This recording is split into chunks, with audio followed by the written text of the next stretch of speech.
सच्चिदानन्दरूपाय विश्वोपत्यादिहेतवे तापत्रय विनाशाय श्रीकृष्णाय वयं नमः। पुष्टिमार्गीय सर्वज्ञ करुणारसपूरित श्रेष्ठ फल प्रदाता च तस्मै श्री गुरुवे नमः। जय श्री कृष्ण, राधे राधे। जय श्री वल्लभ प्रियजनों, दास का प्रणाम स्वीकार करें। दास उपस्थित है आज आपके सामने एक नई कथा लेकर। ऐसे वैष्णव की कथा जिनका त्याग स्वयं उनके माता पिता ने कर दिया। क्यों किया, तो आइए जानते हैं इस कथा के माध्यम से। शुरू करते हैं आज की कथा, आज का प्रसंग। कथा शुरू करने से पहले दास आपसे निवेदन करना चाहेगा कि यदि आप हमारे चैनल पर नए हैं तो हमारे चैनल को सब्सक्राइब करके बेल आइकन बटन को दबा दीजिए। हो सके उतना चैनल को शेयर करिए और लाइक करने के बाद कमेंट बॉक्स में जय श्री वल्लभ, राधे राधे या जय श्री कृष्ण अवश्य लिखिए, जिससे हमें यह ज्ञात हो जाए कि आपको आनंद की अनुभूति हो रही है। तो चलिए शुरू करते हैं आज की वैष्णव की कथा। इन वैष्णव का नाम है माधव दास कायस्थ। तो सबसे पहले तो ये जानेंगे कि कायस्थ, कई वैष्णवों के मन में ये भाव जगता होगा कि कायस्थ का अर्थ क्या। तो कायस्थ को एक ब्राह्मण की पदवी मिली हुई है, ये भी एक ब्राह्मण ही है कायस्थ। तो माधव दास सहारनपुर के एक द्रव्यमान धनवान कायस्थ थे और उनके वहां, माधव दास के वहां कोई संतान नहीं थी, जिससे वह, उनके एक ही पुत्र था माधव दास, उसको वह उसके माता पिता बहुत बहुत मतलब खूब प्रेम करते।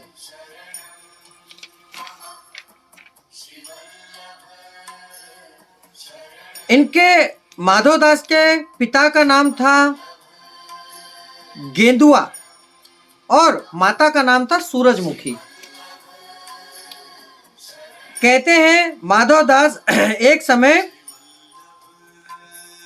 किसी कारण से 18 साल के हुए ना, तब किसी कारण से ये दिल्ली आना हुआ इनका। और जब ये दिल्ली में पहुंचे तो आप श्री यानी गोसाई जी उस समय दिल्ली पर विराज रहे थे। ये दिल्ली पहुंचे तब वहां स्नान करने के लिए निगमबोध घाट पर गए। वहां श्री गोसाई जी संध्या वंदन कर रहे थे। अब जैसे ही इन्होंने श्री गोसाई जी के दर्शन करे तो ये तो आनंद मग्न हो गए।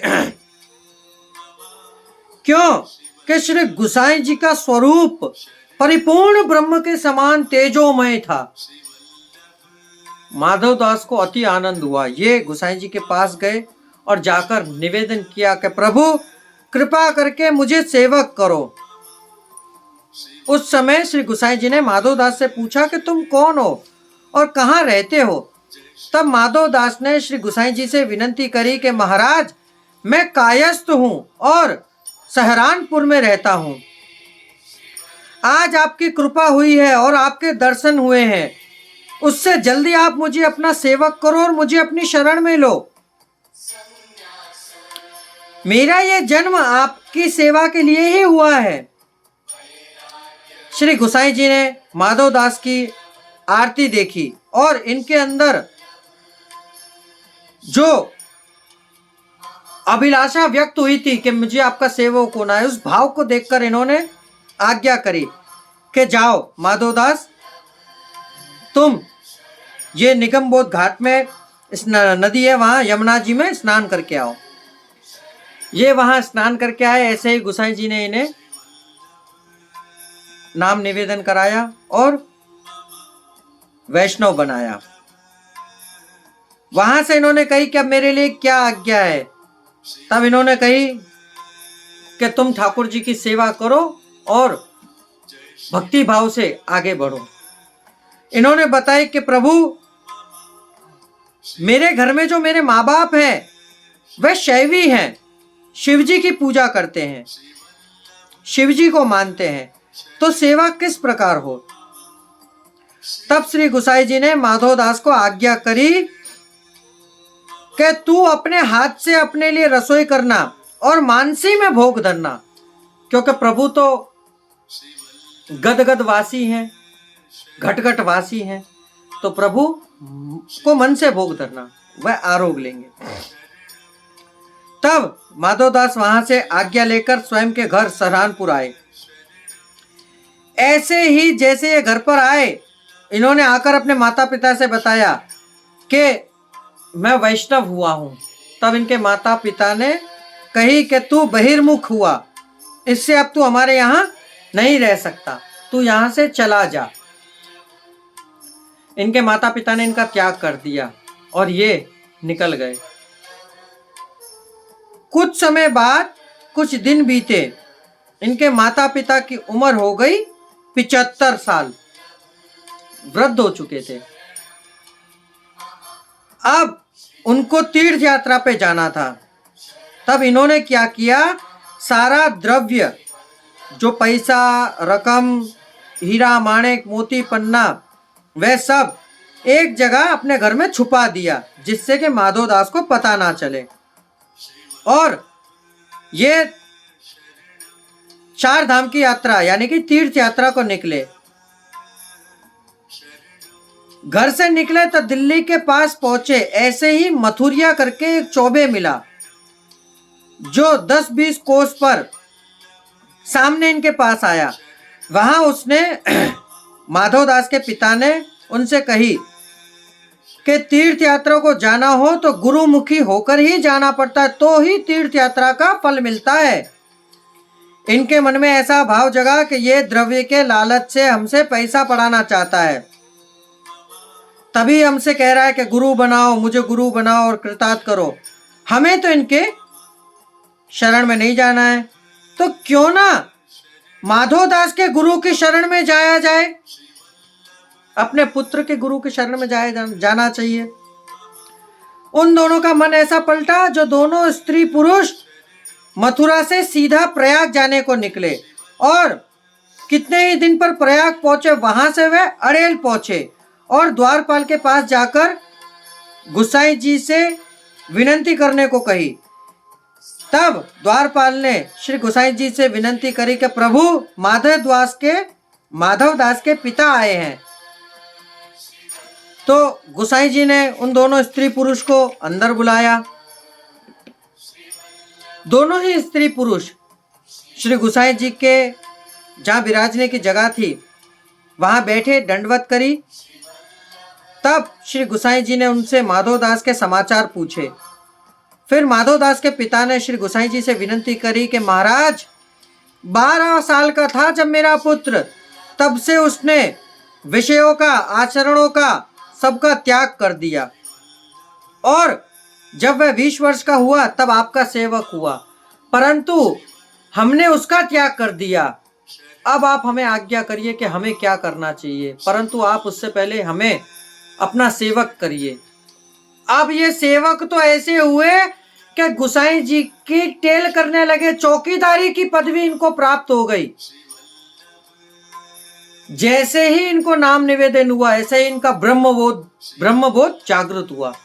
इनको पता लगी कि हमने माधवदास के साथ बड़ा ही गलत कार्य किया है, हमने उसे घर से निकाल दिया। तब इन्होंने वहां से एक पत्र लिखा और वह पत्र वहां के एक वैष्णव को लेकर भेजा, और उस पत्र में यह लिखा था कि माधवदास, घर के इस कोने में इतना इतना द्रव्य है, तू ये लेकर आ। माधवदास जब लेकर आया, माधवदास के पास पहले तो वह वैष्णव पहुंचा और उसने वह पत्र दिया। तो माधवदास ने पत्र पढ़ा और पढ़ने के बाद घर में उस जगह से वह द्रव्य लिया। लेने के बाद वह ऐसे ही उस द्रव्यों को लेकर अपने पिता के पास आया।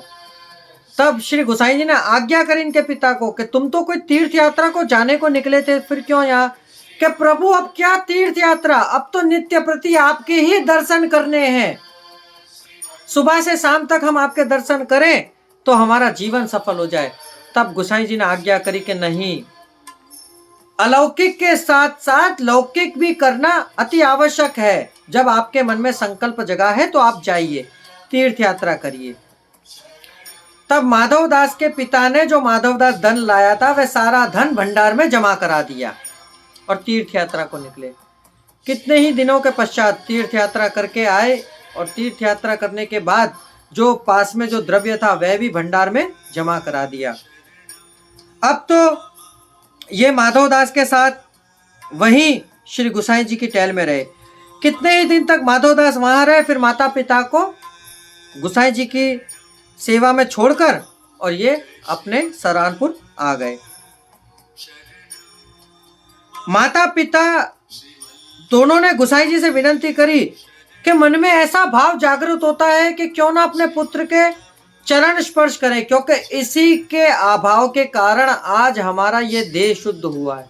तब गोसाई जी ने आज्ञा करी कि करना तो तुम्हें यही चाहिए, परंतु तुम इसके माता पिता हो इसलिए चरण स्पर्श तो नहीं कर सकते। तब उससे गले मिले, आलिंगन किया, भेटे, खूब रोए। फिर श्री गोसाई जी की आज्ञा लेकर दोनों स्त्री पुरुष वहीं फूल की सेवा करने लगे और महाप्रसाद भीतर लेते। कहते हैं भाव प्रकाश इसमें यह आता है कि ये दोनों यमुना जी के जूत के एक समय माली और मालण थे, जिससे पुरुष का नाम गेदुआ था और स्त्री का नाम सूरजमुखी था, जिससे ये श्री गोसाई जी ने इनको फूल की सेवा सौंपी। फिर तो कितने ही दिन माधवदास श्री गोसाई जी के पास रहे, फिर प्रभु से विदाई मांगी और खुद के देश जाने को निकले। पिता की विदाई लेने के बाद देश जाने को निकले। तब पिता ने घर में दूसरा जो द्रव्य था वह सब माधवदास को बता दिया कि घर में इस जगह पर ये द्रव्य है। फिर माता पिता दोनों श्री गोसाई जी के पास फूल की सेवा करते रहे। कहते हैं संग का प्रभाव इतना होता है कि संगति तो जीव अवश्य करनी चाहिए। श्री राधे। माधवदास के प्रताप से माता पिता का जीवन सुधर गया। तो ये माधवदास श्री गोसाई जी के ऐसे कृपा पात्र भगवदीय वैष्णव थे कि इनकी कथा जहां तक कहें वहां तक कम है। प्रियजनों, हम हर बार कथा में आपको बताते हैं कि संग करना हो तो द्वादशीय वैष्णव का संग करे, जिससे संगत ऐसी रंगत, संग करोगे ऐसा ही रंग आपके अंदर आएगा। तो अब इस कथा के बाद दास आपसे आज्ञा लेना चाहेगा। कल फिर मुलाकात होगी नई कथा नए प्रसंग के साथ। जय श्री कृष्णा, राधे राधे, जय श्री वल्लभ।